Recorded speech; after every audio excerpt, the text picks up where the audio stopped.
오늘 우리가 나눌 은혜의 말씀은 누가복음 16장 9절 말씀입니다. 누가복음 16장 9절 말씀 다 같이 봉독하시겠습니다. 내가 너희에게 말하노니 불의의 제물로 친구를 사귀라. 그리하면 그 제물이 없어질 때 그들이 너희를 영접할 처소로 영접하리라. 아멘. 오늘 말씀의 제목은 영혼을 남기라입니다. 우리가 항상 잊고 사는 그런 진리의 말씀을 주님께서 오늘 우리에게 주셨는데요. 오늘 본문을 보면 불의의 제물로 친구를 사귀라 이렇게 말씀하고 있어요. 이 불의의 제물은 worldly wealth라는 개념이에요. 이것은 세속의 제물. 그래서 이 땅에서 썩어지고 이 땅에서 우리의 모든 자산을 일컫는 것이죠. 이것은 돈만을 지칭하는 것은 아니에요. 우리가 이거를 어떻게 사용하느냐에 따라서 물질이 될 수도 있고 어떤 도구가 될 수도 있고 또한 우리의 육체, 우리의 몸 자체가 될 수도 있어요. 이것들을 활용해서 세속의 재물, 즉 이 모든 우리의 자산을 가지고 친구를 사귀어라. 오늘 이 아침에 예수님께서 좀 달달한 이야기를 하시네요. 친구 사귀라고 합니다. 그런데 이 친구를 사귀라는 말씀은 영혼을 남기라는 말씀이에요. 친구를 사귀라는 것은 모든 기회를 활용해서 우리가 친구를 만들어야 된다. 그런 말씀이죠.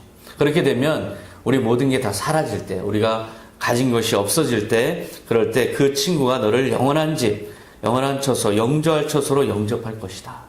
그런 지혜를 말씀하셨어요. 영원한 하나님의 나라에 들어갈 때 그 사람들로 인해서 you will be welcome. 너는 환대받을 것이다. 너는 그 사람들한테 환영받을 것이다. 바로 그런 말씀이죠. 이 세상에서 우리 인생이 나가야 할 방향을 제시한 말씀이라고 할 수 있어요. 우리는 돈 자체만을, 물질 자체만을 구하지만 그것이 아니라 그것보다 더 중요한 것은 그것을 통해서 영혼을 남겨라. 친구를 사귀라. 사람을 사귀라. 사람을 얻어라. 바로 그런 말씀이에요. 성경에 보면은 구약에 그런 삶을 살아서 복받았던, 그리고 주님의 아주 귀한 일을 감당했던 인물이 하나 있어요. 요셉이라는 인물인데요. 야곱의 11번째 막내 아들로 태어나서 용모가 준수했어요. 야곱의 사랑을 독차지한 막내 아들이었는데요. 이 너무나 사랑스럽고 너무나 그 아버지의 사랑을 독차지하다 보니까 형들이 시기해서 애굽으로 결국은 팔려가는 신세가 되고 말았어요. 하나님의 섭리로 다행히 애굽의 고관 대작이었던 보디발, 시위대장 보디발의 집에서 청지기로 임명을 받아서 인정을 받으면서 하나님의 형통을 경험하며 그렇게 살아가던 어느 날 또 시련이 찾아왔어요. 이 시위대장 보디발의 아내가 유혹을 집요하게 하는데요. 그것을 뿌리치니까 결국 이제 모함을 받게 돼서 옥에 갇히는 신세가 되어버리고 말았어요. 그곳에서 역시 그는 하나님을 계속해서 붙잡고 하나님을 의지해서 그렇게 일을 해 나가다 보니까 또 하나님의 형통함을 받아서 거기서 역시 아주 성실한 청지기로 역할을 감당해 나가던 그 인물이 바로 요셉이에요. 이 요셉은 자기가 그저 잘하는 것만 형통하게 그렇게 살아온 것만 우리에게 귀감이 되는 것이 아니고 사실은 오늘 말씀의 그 메시지처럼 그 요셉 자체가 아주 그렇게 본이 되는 그 인생을 살았는데요. 다름 아니라 왕궁에서 떡을 굽고 왕궁에서 술을 맡았던 관원장들이 투옥되는 일이 일어났어요. 그래서 자기가 그렇게 섬기던 그 감옥, 그 보디발의 그 감옥, 거기에서 이 사람들을 섬기게 됐어요. 그런데 아주 잘 보필했던 거예요. 그러던 어느 날 이 두 사람이 꿈을 꾸게 됐는데요. 그 중에 특히 술 맡은 관원의 꿈이 이 요셉을 살리는 그런 꿈이었어요. 이 술 맡은 관원은 어느 날 꿈을 꿨는데 포도나무가 꿈에서 나타났어요. 근데 그 포도나무에 3가지가 있는데 거기서 싹이 나고 꽃이 피더니 거기에 포도가 열린 거죠. 그래서 이 술 맡은 신하가 꿈에서 이 포도를 따서 즙을 내서 왕에게 가서 왕의 술잔에 그것을 붓는 꿈을 꾼 거예요. 그래서 요셉한테 이 꿈을 좀 해석해봐라. 그랬더니 요셉이 그 하나님의 영광을 받아서 일하는 걸 보고 그렇게 요셉에게 부탁했던 것이죠. 요셉은 그 꿈을 해석하는데요. 당신이 3일 이내에 석방돼서 다시 왕의 술을 맡은 관원으로 복직될 것입니다. 그렇게 해석을 한 거예요. 근데 그렇게 해석을 하고 나니까 이제 자기에 대한 청원을 하게 되는 거죠. 그래서 부탁을 하게 돼요. 이제 가시면 저를 좀 잘 봐달라, 이렇게 요셉이 부탁을 하는 장면이 나와요. 창세기 40장 14절, 당신이 잘 되시거든 나를 생각하고 내게 은혜를 베풀어서 내 사정을 바로에게 아뢰어 이 집에서 나를 건져 주소서. 나는 히브리 땅에서 끌려온 자여 여기서도 옥에 갇힐 일은 행하지 아니하였나이다. 자기가 해석을 해주고 그 해석에 따라서 부탁까지 하는 거예요. 그러니까 이 꿈의 해석은 완전한 해석이죠. 결국 3일 만에 그 관원장은 풀려나게 돼요. 그리고 모든 누명을 벗고 결국은 석방이 돼서 관직을 회복하는데요. 문제는 이 술 맡은 관원이 까맣게 잊어버리게 됐다는 거죠. 그래서 이 요셉을 망각하고 말아요. 창세기 20장 21절에서 바로의 술 맡은 관원장은 전직을 회복하며 그가 잔을 바로의 손에 받들어 드렸고 술 맡은 관원장이 요셉을 기억하지 못하고 그를 잊었더라. 그렇게 요셉의 어떤 지혜를 얻어서 그렇게 결국은 꿈의 해석을 받아서 그리고 그런 은혜로 자기가 복직이 되고 그렇게 좋은 일이 되었는데 자기에게 그렇게 호의를 베풀어준 요셉은 잊어버리고 만 거예요. 그 요셉의 부탁을 잊어버렸어요. 그렇게 2년 동안 잊어버렸어요. 우리도 살다 보면은 다른 사람에게 호의를 베풀다 보면 어느 때는 내가 일방적으로 호의를 베풀게 되는 상황이 있어요. 그러면 내가 이렇게 열심히 잘해주는데 저 사람 나한테 해주는 게 뭐가 있나 이런 생각이 들죠. 그러면 그 사람은 나의 친구가 아니야. 저 사람은 그냥 나를 이용하는 사람이야 라고 생각할 수도 있어요. 사람 사이에 흔한 일이죠. 바로 그렇게 이 요셉도 2년 동안 그렇게 자기가 잘해준 사람으로부터 망각된 채 그렇게 살았어요. 그러다 보면 우리 현대인들은 나에게 내가 잘해줬는데 나에게 바로 즉시 보답하지 않는 사람들을 향해서 좀 이기적인 마음이 들죠. 해줘봤자 소용없어. 나만 그냥 잘 살아야지 뭐. 내가 이렇게 열심히 해봤자 무슨 누가 알아주겠어. 이런 생각을 해서 서로 이기적으로 변해가는 바로 그런 모습이 구체적 호혜성을 구하는 사회다, 이렇게 평가하는 거예요. 구체적 호혜성이라는 것은 바로 직접 내가 호의를 베풀었을 때 바로 보답이 오는 것을 기대하는 것, 이게 구체적 호혜성이에요. 그러다 보면 서로 합리적 선택을 하게 되고 그러면 서로 안 도와주는 게 가장 합리적 선택이죠. 이 사회가 지금 그런 모습이에요. 그러나 많은 사회학자들은 포괄적 호혜성의 개념을 제시하는데요. 포괄적 호혜성은 일방적으로 사람들의 관계 속에서 일방적으로 도움만 주는 관계는 없다. 일방적으로 받기만 하는 관계도 없다. 그것을 이 전생에 걸쳐서 보면 주고받는 관계가 동등하게 주고받더라. 그래서 포괄적 호혜성의 개념을 제시해요. 언젠가는 일방적으로 도와주는 것 같지만 언젠가는 또 일방적으로 도움을 받기만 하는 것처럼 보일 때도 있어요. 그러면 서로가 서로에게 내가 이렇게 도와주는데 라고 생각한다는 것은 너무 짧게 생각하는 거라는 거죠. 관계를 너무 구체적으로만 생각하는 거라는 거예요. 포괄적으로 전생에 걸쳐서 보면 서로 주고받는 관계는 같다라는 거예요. 결산해 보면. 그래서 포괄적 호혜성이 우리 사회를 살리는 새로운 그런 가치관이다라고 제시를 하고 있어요. 바로 그런 포괄적 호혜성에 입각해 보면 이 술 맡은 관원이 2년 동안 요셉을 잊고 있더라도 그것은 그 관계는 친구 관계가 끝난 것이 아니고 계속되는 관계인 거죠.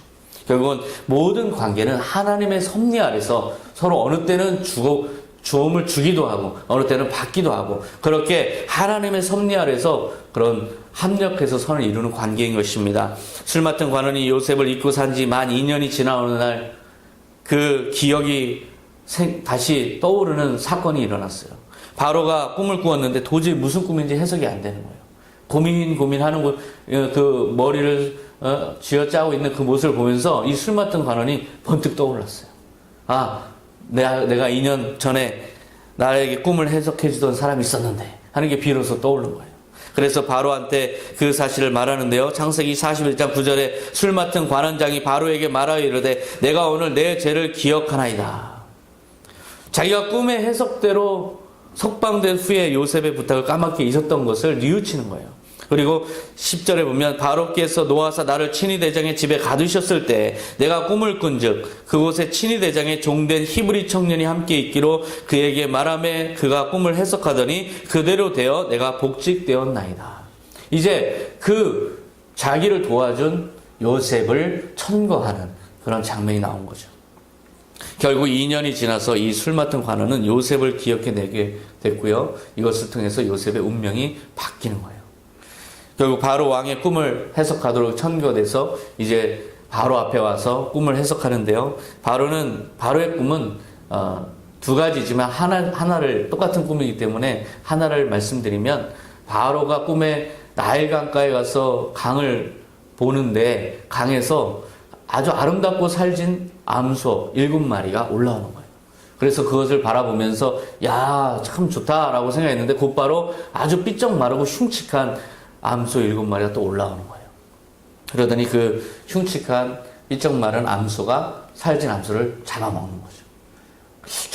그것을 꾸고 나서 이게 도대체 무슨 꿈일까? 그렇게 고민하고 있었던 것인데 요셉이 이 꿈을 해석해 주는 거죠. 7년의 풍년이 있고 나서 7년 동안 역사상 유례 없는 대흉년이 있을 것입니다. 이것을 제가 해석합니다. 결국 이것을 막기 위해서는 대풍년일 때 곡물 창고를 만들어서 곳곳 지역마다 지방마다 만들어서 그 풍년일 때 남아도는 그 곡식을 잘 저장해 두었다가 대흉년 때를 대비해야 됩니다 라고 그렇게 제안한 거죠.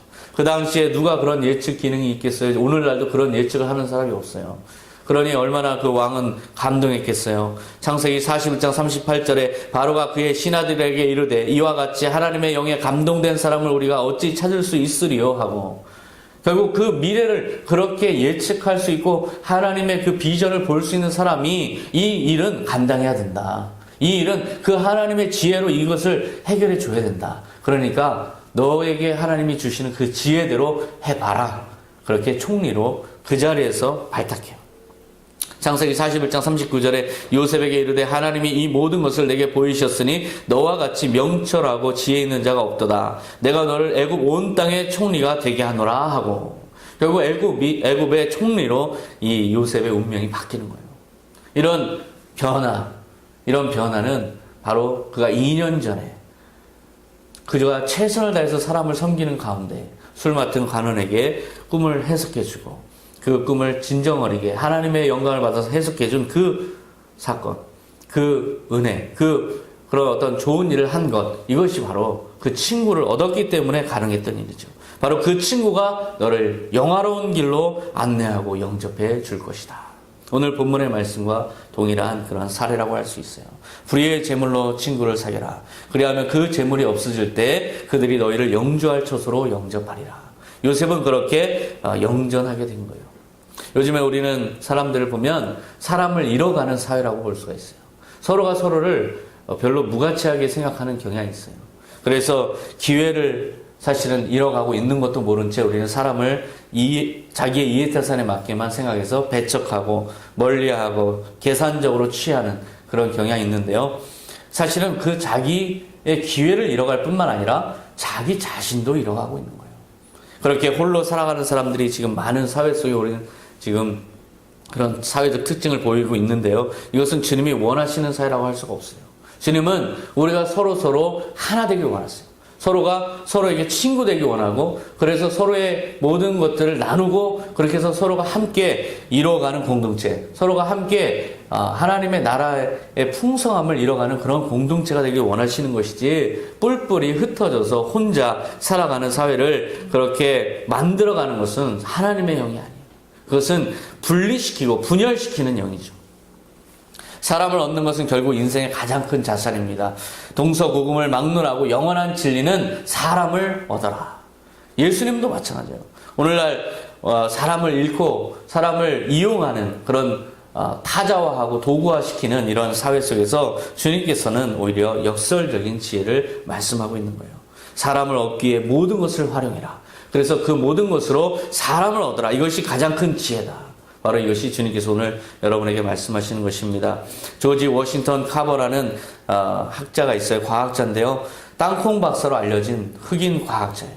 이 사람은 아주 유명한, 미국의 아주 유명한 그런 과학자예요. 이 사람이 흑인이라는 것도 하나의 요소이긴 하지만 무엇보다 이 사람이 살아간 인생 자체가 아주 감동적이에요. 이 사람은 노예 해방 시기 있죠. 노예 해방 시기에 태어났어요. 마지막 그 노예 해방기에 태어났는데 자기 엄마는 백인 그 인종차별주의자들 그리고 인신매매단에 끌려서 가고 고아로 자랐어요.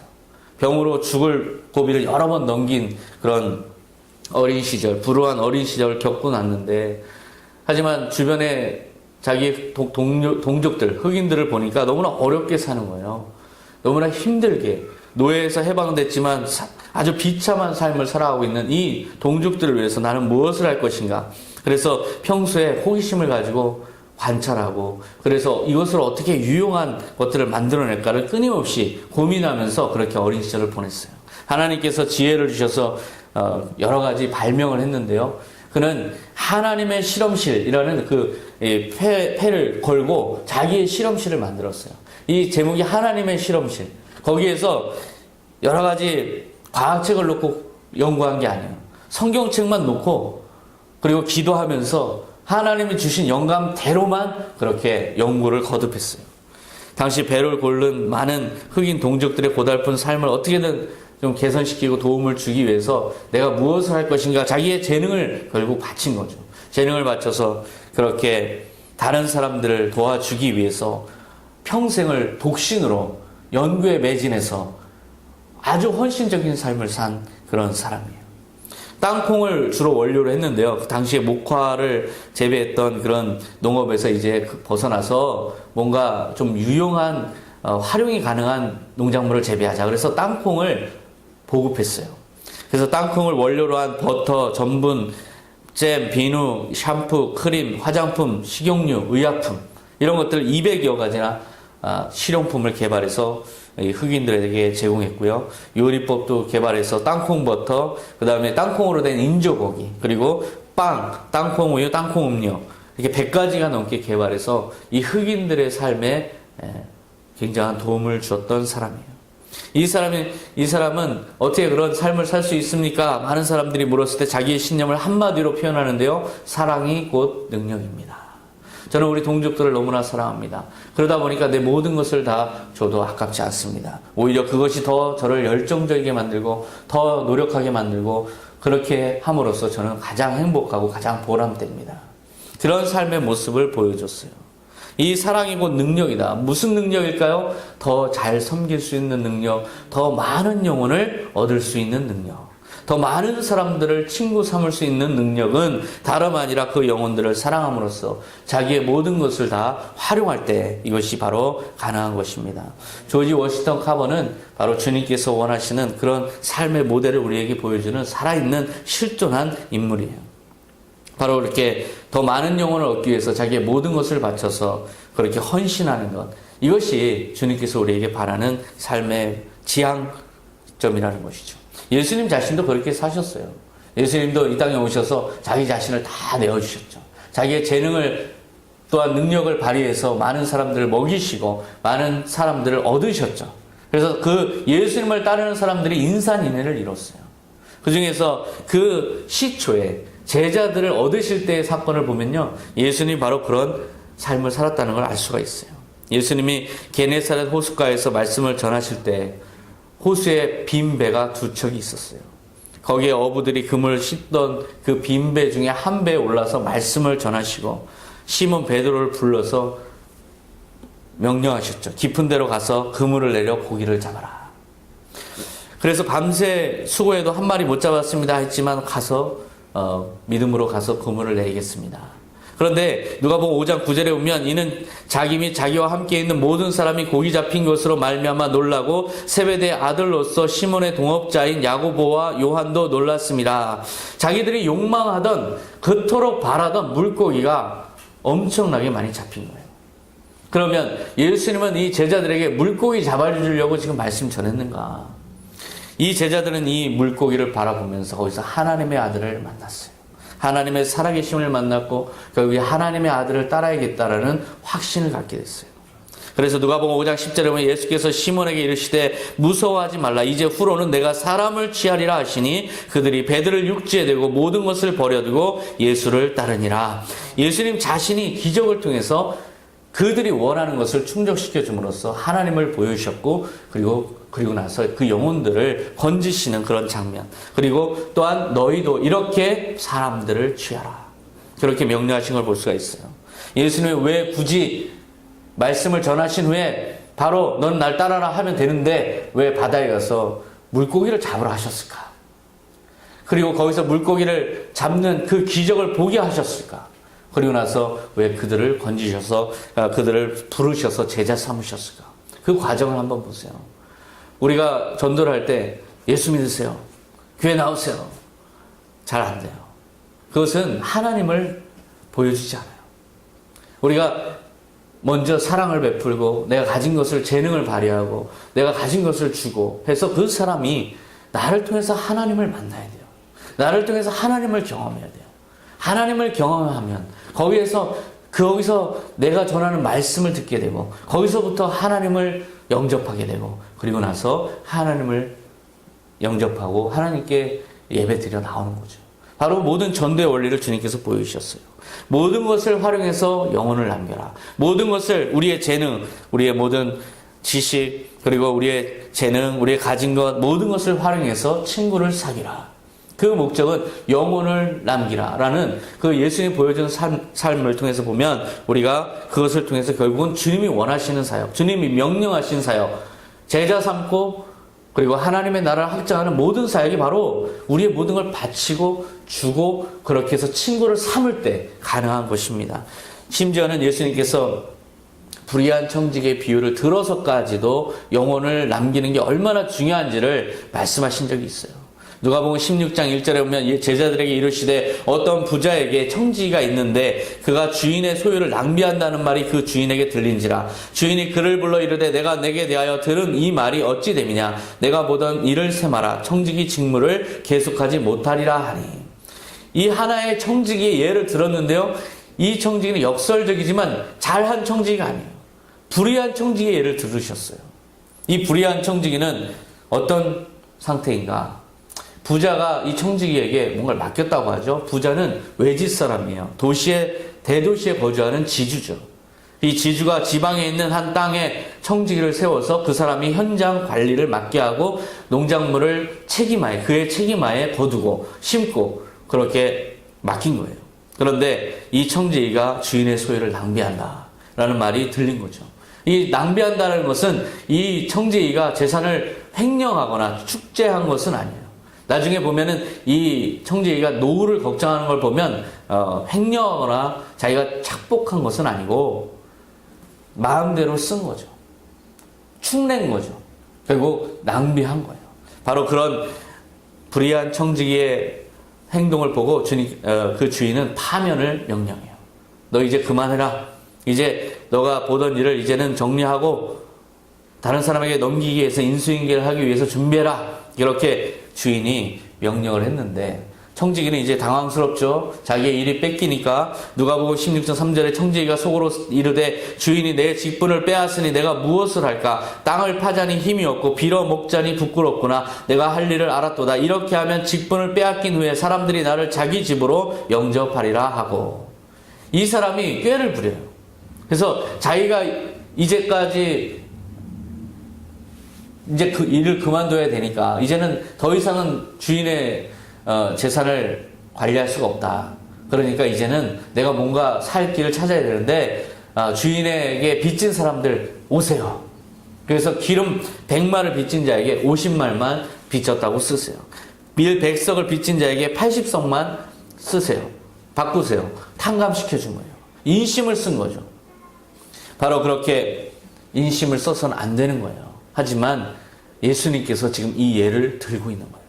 이렇게 해서까지 이 사람은 무엇을 하고 있는가? 누가복음 16장 8절에 보면 주인이 이 옳지 않은 청지기가 이를 지혜 있게 하였으므로 칭찬하였으니 이 세대의 아들들이 자기 시대에 있어서는 빛의 아들들보다 더 지혜로움이니라. 지금 이 주인의 입을 빌어서 예수님의 가치관을 거기에 투영해서 말씀하고 계십니다. 이를 지혜 있게 했다. 즉 자기가 가진 것, 자기가 할 수 있는 권한을 남용해서까지 불의한 방식으로까지 이 사람은 영혼을 얻고 친구를 얻기 위해서 애를 썼다. 그것이 그 자기를 보장해 준다는 것을 아주 약삭빠르게 깨닫고 행동한 것이다. 그렇게 세상에 있는 사람들은 빛의 아들들보다 더 약삭빠르게 행하는데 하나님으로부터 많은 권한을 위임받은 너희들은 어찌 이렇게 영혼을 구원하는 데 소홀한가? 지금 바리새인들을 향해서 책망하는 그런 비유라고 할 수 있어요.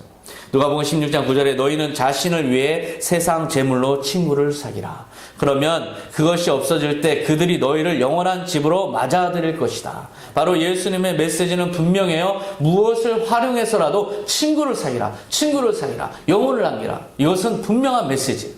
그것이 어떠한 방식으로라도 영혼을 남기는 것이 가장 중요하다. 그것을 아주 강조한 것이죠.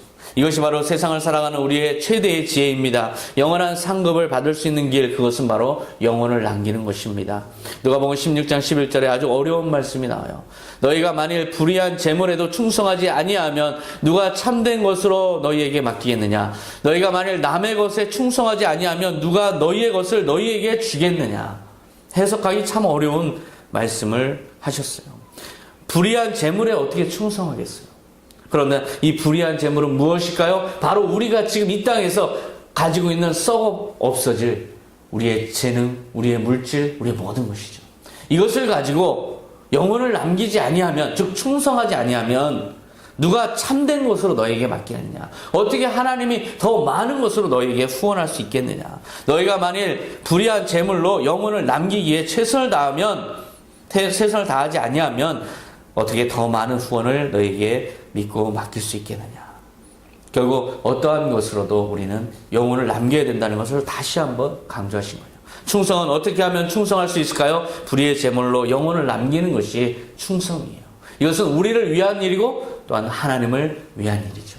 바로 하나님을 위한 일이라는 것은 디모데전서 2장 4절에 나와요. 하나님은 모든 사람이 구원을 받으며 진리를 아는 데에 이르기를 원하시느니라. 하나님께서 원하시는 것은 많은 사람이 구원을 받는 것, 진리를 아는 데 이르는 것, 그것을 위해서 우리가 일하는 것, 결국 우리가 그 영혼들을 남기는 것, 이것을 주님께서 원하시는 것이고, 이것이 바로 우리에게 영원한 상급이 되는 것입니다. 이것이 바로 우리의 사명인 것입니다. 우리는 영혼 구원의 사명을 감당한 것으로 예수님 앞에서 평가받게 되어 있는 것이죠. 예수님은 우리에게 원하시는 것이 그렇게 많지 않았어요. 우리가 부족하다는 거 다 아세요. 하지만 우리가 그 사랑하는 영혼들을, 하나님이 사랑하는 영혼들을 외면한다면, 그리고 나 자신의 의로움을 위해서 그냥 율법주의로 빠져 산다면 그것보다 많은 영혼을 남기는 것을 오히려 더 좋아하세요.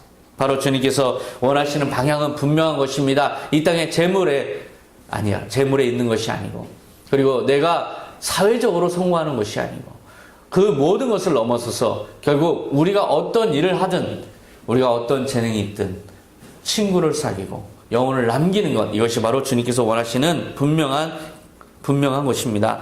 누가복음 12장 48절, 누구든지 많이 받은 사람에게는 많이 요구할 것이며 많이 맡은 사람에게는 많이 내놓으라고 할 것이다. 우리가 재능이 많이 있다면, 재능을 많이 가졌으면 그만큼 많은 영혼들을 찾으신다는 거예요. 우리가 많은 재물이 있으면 그 재물로 너는 무엇을 했느냐 찾으신다는 거예요. 그것을 가지고 있느라고 전전긍긍한 것이 아니라 그걸 가지고 너는 무엇을 했느냐. 그것을 무엇을 했느냐에는 우리가 자기 자신의 의를 드러내기 위해서 무슨 생색을 내고 하는 그런 일들이 아니라 영혼을 얼마나 남겼느냐. 너가 얼마나 많은 친구를 얻었느냐. 그래서 하나님의 나라를 얼마나 너가 확장시켰느냐. 바로 그 성과를 가지고 주님께서는 판단하신다는 것입니다. 우리 모두는 재능이 각자 달라요. 다 다른 재능을 가지고 있어요. 그런데 각자 다 재능은 다르지만 공통된 사명, 그것은 하나가 있어요. 그것은 바로 영혼을 남기는 것입니다. 여러분이 어떠한 방식으로든, 내가 봉사를 하든, 내가 재물이 많든, 내가 어떤 재능으로 누굴 돕든, 어떠한 그런 모든 걸 활용해서 어쨌든 영혼을 남기는 것, 이것이 바로 주님께서 우리에게 부탁하신 공통의 사명입니다. 그렇기 때문에 그 사명은 차별이 없어요. 그 사명은 누구에게나 평등한 사명이고, 누구에게나 동등한 기회이고, 하다못해 어린 아이 하나마저도 그 해맑은 웃음으로 많은 사람들을 회개케 할 수 있어요. 그 모든 사람이 다 재능을 동등하게 가지고 있고 동등한 기회를 부여받고 있어요. 그 모든 걸 가지고 우리가 해야 될 일은 분명합니다. 그것은 바로 영혼을 남기는 것입니다. 이러한 분명한 하나의 지향점을 가지고 오늘부터 여러분의 삶의 주변에서 재물을 보는 것이 아니라 사람을 보시기 바랍니다. 장사라는 것도 사람을 얻는 것이죠. 정치도 사람을 얻는 것이고 목회도 사람을 얻는 것이고 우리가 하는 모든 일들은 사람을 얻는 거예요. 사람을 얻는데 우리가 야박해서는 안 되죠. 사람을 얻는데 우리가 그렇게 우리의 재능을 아낄 필요가 없는 거죠. 사람을 얻는 데는 모든 것을 다 활용할 수 있습니다. 심지어는 우리가 당해주는 것까지 할 수 있어요. 심지어는 욕을 먹어주는 것까지 할 수 있어요. 어쨌든 사람을 남기기만 하면 되는 것입니다. 바로 주님께서 원하시는 것은 우리의 모든 것을 가지고 영혼을 남겨라. 이 분명한 우리를 향한 명령을 기억하면서 우리 한 주 동안 그것을 묵상하면서 주변에서 작은 실천을 먼저 해 나가시는 여러분 되시기 바랍니다. 기도하겠습니다. 하나님 아버지 감사합니다. 주님께서 우리를 향한 메시지는 분명합니다. 주님 우리가 이 땅에서 성공하는 것을 원하시지만 이 땅에서 우리가 잘 되기를 원하시지만 우리가 건강하기를 원하시지만 우리가 정말 재능이 많기를 원하시지만 그 모든 것들을 가지고 우리는 무엇을 해야 될지 몰라서 자기 자신의 쾌락만을 위해서 사용하고 있습니다.